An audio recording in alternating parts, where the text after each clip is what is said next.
दोस्तों आज की इस वीडियो में मैं आपको इंग्लिश ग्रामर का एक बहुत ही इंपॉर्टेंट और मोस्ट डिमांडेड टॉपिक सिखाने जा रहा हूं जिसका नाम है मॉडल्स। दोस्तों मोस्ट ऑफ द स्टूडेंट्स को इस टॉपिक में दिक्कत आती है। ऐसा इसलिए होता है क्योंकि वे डायरेक्ट मॉडल्स के यूजेस को सीखने लग जाते हैं बिना ये जाने बिना ये समझे कि मॉडल्स असल में होते क्या हैं। तो अगर आप मॉडल्स को अच्छे से समझना चाहते हैं तो दोस्तों सबसे पहले तो हमें ये समझना होगा कि ये मॉडल्स एक्चुअल में होते क्या हैं और इसकी ज़रूरत क्यों है। उसके बाद मैं आपको बताऊंगा कि इंग्लिश ग्रामर में कितने मॉडल्स होते हैं और उनका यूज़ कैसे करना है। दोस्तों मेरी रिक्वेस्ट है कि आप इस वीडियो को पूरा जरूर देखिएगा, तभी आप मॉडल्स को अच्छे से समझ पाएंगे। तो चलिए वीडियो शुरू करते हैं। दोस्तों मॉडल्स एक तरह के वर्ब्स होते हैं, इसीलिए इन्हें मॉडल वर्ब्स भी कहा जाता है और एक्चुअल में ये ऑक्सिलियरी वर्ब्स यानी कि हेल्पिंग वर्ब्स की कैटेगरी में आते हैं। इसीलिए इन्हें मॉडल हेल्पिंग वर्ब्स या मॉडल ऑक्सिलियरी वर्ब्स या सिंपली मॉडल ऑक्सिलियरीज भी कहते हैं। तो इन बातों से ये तो क्लियर है कि मॉडल्स एक तरह के हेल्पिंग वर्ब्स यानी कि सहायक क्रियाएं हैं। और दोस्तों अगर आपको वर्ब्स की बेसिक नॉलेज होगी तो आपको पता होगा कि इंग्लिश ग्रामर में जितने भी वर्ब्स हैं उन्हें दो भागों में बांटा गया है। पहला मेन वर्ब यानी कि मुख्य क्रिया और दूसरा हेल्पिंग वर्ब यानी कि सहायक क्रिया। मेन वर्ब्स वे वर्ब्स होते हैं जो किसी भी सेंटेंस में मेन इंपॉर्टेंस रखते हैं। ये जनरली किसी न किसी काम के होने का बोध कराते हैं, जैसे खेलना, दौड़ना, खाना पीना एटसेट्रा। और हेल्पिंग वर्ब्स वे होते हैं जो कि मेन वर्ब्स की हेल्प करते हैं मेनली दो काम करने में। पहला टेंसेस दिखाने में कि सेंटेंस किस टेंस में है यानी कि काम किस समय में हो रहा है, और दूसरा सब्जेक्ट का मूड दिखाने के लिए कि कर्ता का मूड क्या है यानी कि उसकी मन स्थिति क्या है, उसकी मनोभावना क्या है। क्या वह कोई सलाह देना चाहता है या कोई निवेदन करना चाहता है या कोई आदेश देना चाहता है या फिर अपनी कोई इच्छा जाहिर करना चाहता है या किसी बात की अनुमति लेना या देना चाहता है, वह आखिर कहना क्या चाहता है। दोस्तों टेंसेस दिखाने के लिए तो main verb is, am, are, was, were, has, have, had जैसी हेल्पिंग वर्ब्स की मदद लेता है। जैसे ही इज गोइंग टू स्कूल, वह स्कूल जा रहा है। यहाँ helping verb is main verb going की हेल्प कर रहा है प्रेजेंट टेंस दिखाने में। इससे हमें यह पता चलता है कि वर्तमान समय की बात हो रही है।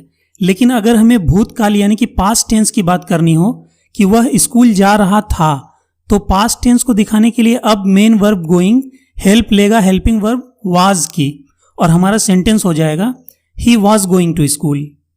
लेकिन सब्जेक्ट के मूड को दिखाने के लिए हम इन हेल्पिंग वर्ब्स का यूज नहीं करते हैं। सब्जेक्ट के मूड को दिखाने के लिए हम अलग तरह के हेल्पिंग वर्ब्स का यूज करते हैं और इन्हें ही हम मॉडल्स कहते हैं। जी हाँ, मॉडल वर्ब्स बना ही है मूड या मोड वर्ड से, जिसका मतलब है मनोदशा यानी कि स्टेट ऑफ माइंड और फीलिंग। और आप इसकी स्पेलिंग पे भी ध्यान दीजिए कि ये MODEL वाली मॉडल नहीं है जिसका कि मतलब होता है नमूना। इसकी स्पेलिंग है MODEL मॉडल, और ये मेन वर्ब की हेल्प करता है सेंटेंस के मूड को दिखाने में। जैसे यू प्ले क्रिकेट, तुम क्रिकेट खेलते हो, ये एक सिंपल सा सेंटेंस है।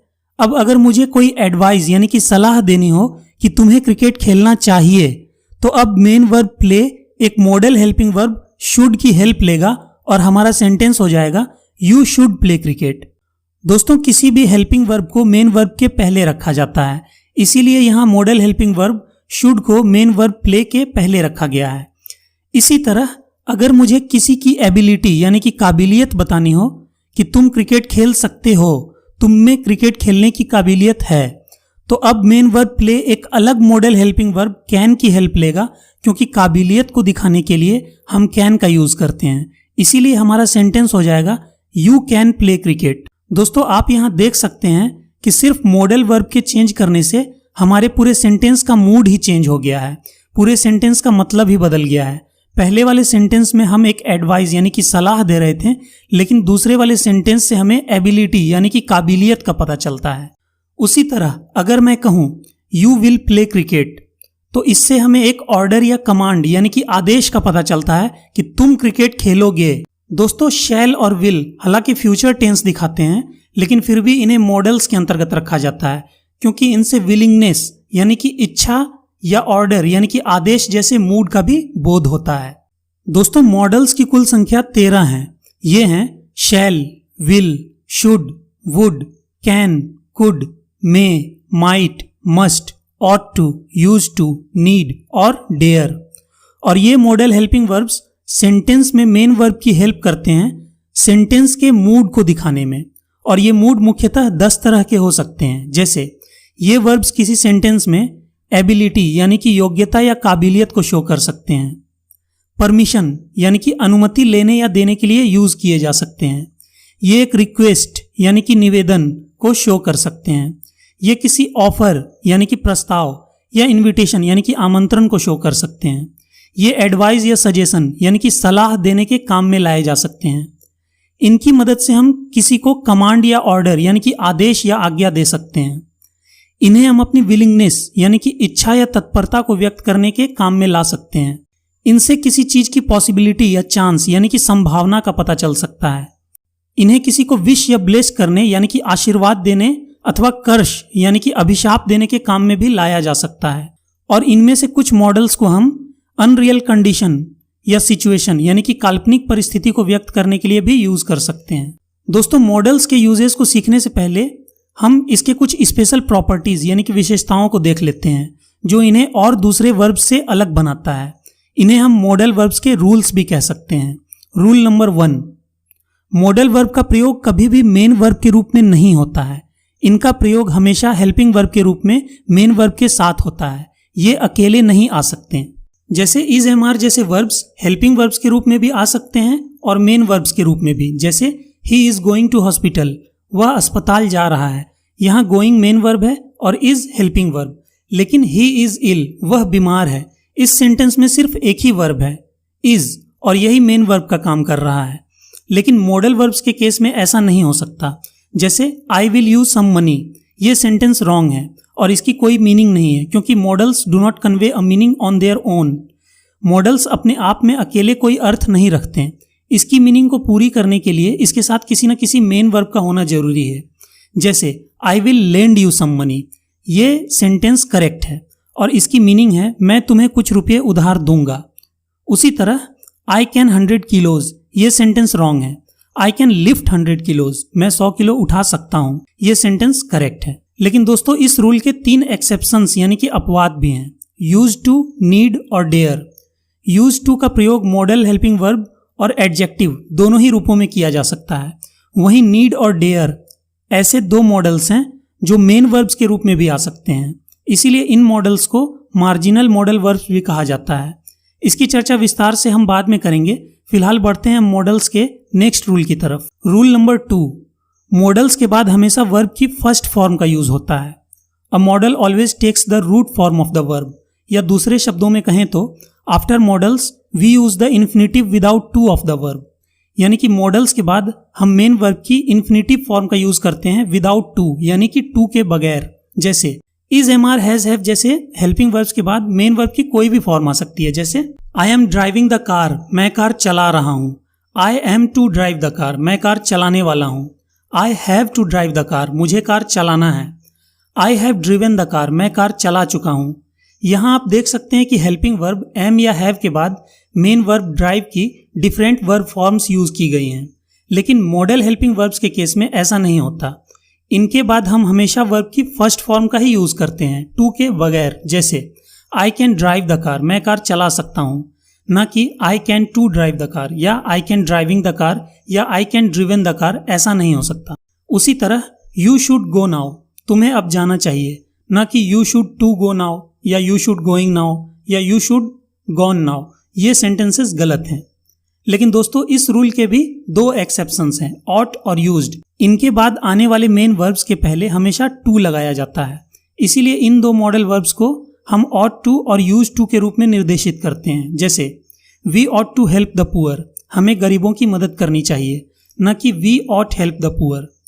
आई use to run 5 kilometres daily, मैं रोज 5 किलोमीटर दौड़ा करता था, ये सही सेंटेंस है, न कि I used run 5 kilometres daily. Rule number 3, modal verb अपने फॉर्म को कभी भी सब्जेक्ट के नंबर या पर्सन के अनुसार नहीं बदलता है। इसका रूप अपरिवर्तित रहता है।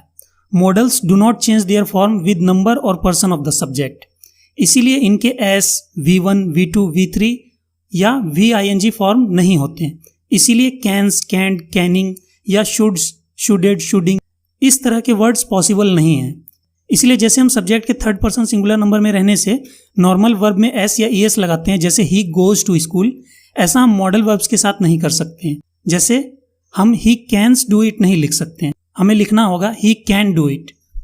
रूल नंबर 4, दो मॉडल वर्ब्स का एक साथ प्रयोग नहीं होता है। जैसे he should must go now, ये एक रॉन्ग सेंटेंस है, लेकिन दो मॉडल्स का प्रयोग एक कंजंक्शन से जोड़कर किया जा सकता है। जैसे he should and must go now, ये एक करेक्ट सेंटेंस है।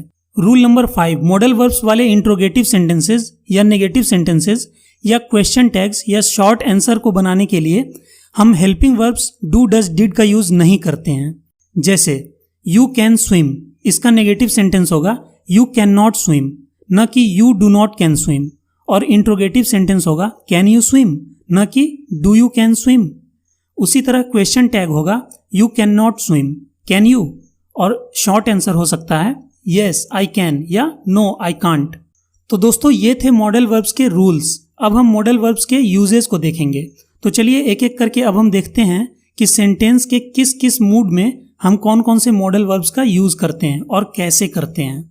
सबसे पहले हम एबिलिटी, पावर या कैपेसिटी यानी कि योग्यता, काबिलियत, शक्ति या क्षमता दिखाने वाले मॉडल्स की बात करते हैं। दोस्तों इसके लिए हम कैन का यूज करते हैं और पास्ट की जनरल एबिलिटी को दिखाने के लिए कुड का यूज करते हैं। और इनके नेगेटिव सेंटेंसेस बनाने के लिए हम कैन नॉट और कुड नॉट का यूज करते हैं। यहाँ ध्यान दीजिए कि कैन और नॉट को एक साथ लिखा जाता है। कैन और नॉट को अलग अलग लिखना एक ग्रामेटिकल मिस्टेक है, लेकिन कुड के साथ या किसी और मॉडल्स के साथ ऐसी बात नहीं है। उनके साथ हम नॉट का यूज अलग से करते हैं। हाँ, आप इसे सिंपली कांट भी लिख सकते हैं और कुड नॉट को कुडंट भी लिख सकते हैं। चलिए अब हम कुछ एग्जाम्पल्स देखते हैं। He can understand English but he can't speak it. वह अंग्रेजी समझ सकता है लेकिन वह इसे बोल नहीं सकता। यानी कि उसमें अंग्रेजी समझने की काबिलियत तो है लेकिन अंग्रेजी बोलने की काबिलियत नहीं है। कैन यू स्पीक इंग्लिश, क्या तुम अंग्रेजी बोल सकते हो? द ब्लाइंड कैन नॉट सी, अंधे देख नहीं सकते। I can lift this box, मैं इस बक्से को उठा सकता हूं। मतलब मेरे अंदर इस बक्से को उठाने की शक्ति है या क्षमता है। Our team could not win the match, हमारी टीम मैच नहीं जीत सकी। ये एक एबिलिटी इन पास्ट को शो करता है, भूतकाल में क्षमता। I could lift 100 kilos when I was young, मैं 100 किलो उठा सकता था जब मैं जवान था। ये एक typical behavioural ability in past को शो करता है कि जब कोई ऐसा था तो ऐसा कर सकने की क्षमता रखता था। चलिए अब हम देखते हैं कि परमिशन यानी कि अनुमति लेने या देने के लिए हम कौन कौन से मॉडल्स का यूज करते हैं और कैसे करते हैं। दोस्तों इसके लिए हम कैन, कुड, मे और माइट का यूज करते हैं। जी हाँ दोस्तों, एक ही मॉडल वर्ब का यूज हम डिफरेंट मूड्स को दिखाने में कर सकते हैं। जैसे कैन या कुड का यूज हम एबिलिटी को दिखाने के लिए कर सकते हैं, तो इसका यूज हम परमिशन लेने या देने के लिए भी कर सकते हैं। जैसे can I use your pen, क्या मैं आपकी कलम यूज कर सकता हूं? यहाँ एक परमिशन ली जा रही है। यू कैन गो नाउ, तुम अब जा सकते हो, यहाँ एक परमिशन दी जा रही है। Can I ask you something, क्या मैं आपसे कुछ पूछ सकता हूं? Could I ask you something, दोस्तों इस सेंटेंस का भी मतलब है क्या मैं आपसे कुछ पूछ सकता हूं। यहाँ कुड का पास्ट टेंस से कोई रिलेशन नहीं है। यहाँ कुड का यूज इस सेंटेंस को कैन वाले सेंटेंस से थोड़ा ज्यादा पोलाइट यानी कि नम्र बना दे रहा है। ऐसे सेंटेंसेस में कुड के यूज से पोलाइटनेस यानी कि विनम्रता या आदर का भाव व्यक्त होता है। लेकिन दोस्तों परमिशन लेने या देने के लिए कैन या कुड का यूज इनफॉर्मल मैनर में किया जाता है, यानी कि दोस्तों यारों के साथ या सगे संबंधियों के साथ।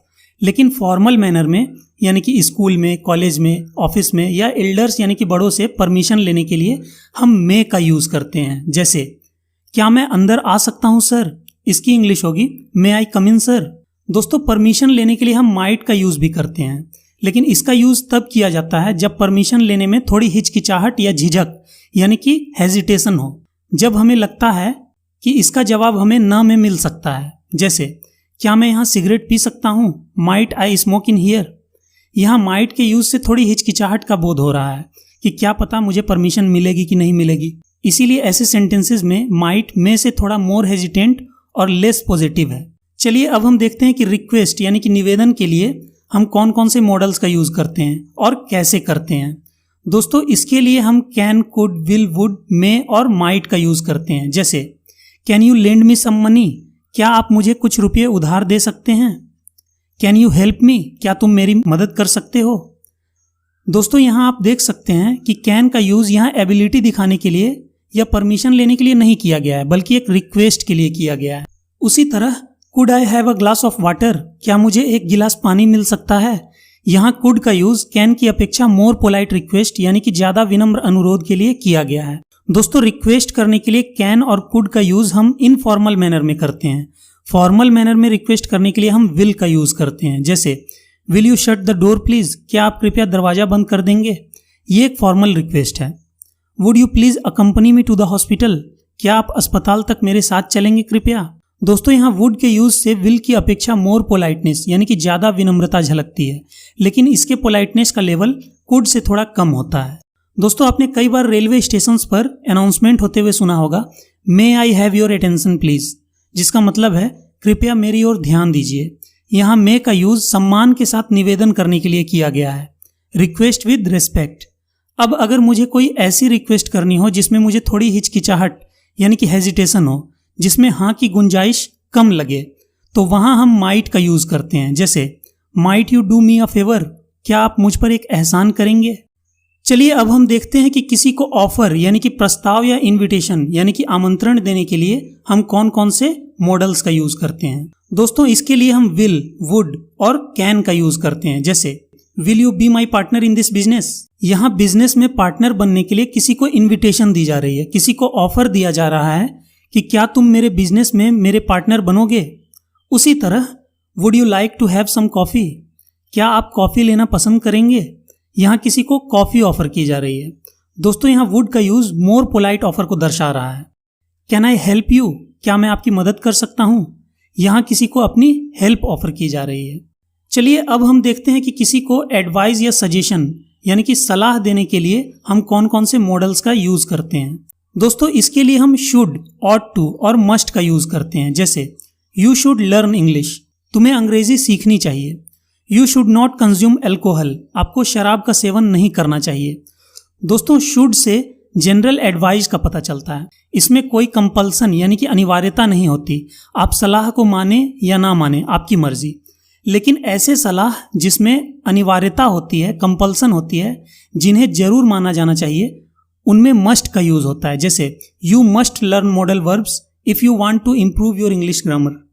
आपको मॉडल वर्ब्स जरूर सीखनी चाहिए अगर आप अपनी इंग्लिश ग्रामर को बेहतर बनाना चाहते हैं। दोस्तों अगर हमें किसी को मोरल एडवाइस यानी कि नैतिक सलाह देनी हो जिसमें कोई कर्तव्य या सदाचार छुपा होता है, तो वहां हम ऑट टू का यूज करते हैं, जैसे हमें अपने देश की सेवा करनी चाहिए, we ought to serve our country. तुम्हें अपने माँ बाप का ख्याल रखना चाहिए, you ought to take care of your parents. चलिए अब हम देखते हैं कि किसी को कमांड या ऑर्डर यानी कि आदेश या आज्ञा देने के लिए हम कौन कौन से मॉडल्स का यूज करते हैं। दोस्तों इसके लिए हम शैल, विल और मस्ट का यूज करते हैं, जैसे you shall go to the market at once, तुम तुरंत बाजार जाओगे। दोस्तों ये एक ऑर्डर है। उसी तरह you will reach home before 9 PM, तुम 9 बजे से पहले घर पहुंच जाओगे। दोस्तों ये भी एक कमांड या ऑर्डर है। उसी तरह students must come in uniform, विद्यार्थियों को यूनिफॉर्म में जरूर आना होगा, यह भी एक कमांड या ऑर्डर है। चलिए अब हम देखते हैं कि किसी की विलिंगनेस यानी कि इच्छा या तत्परता को व्यक्त करने के लिए हम कौन कौन से मॉडल्स का यूज करते हैं। दोस्तों इसके लिए हम शैल, विल और वुड का यूज करते हैं।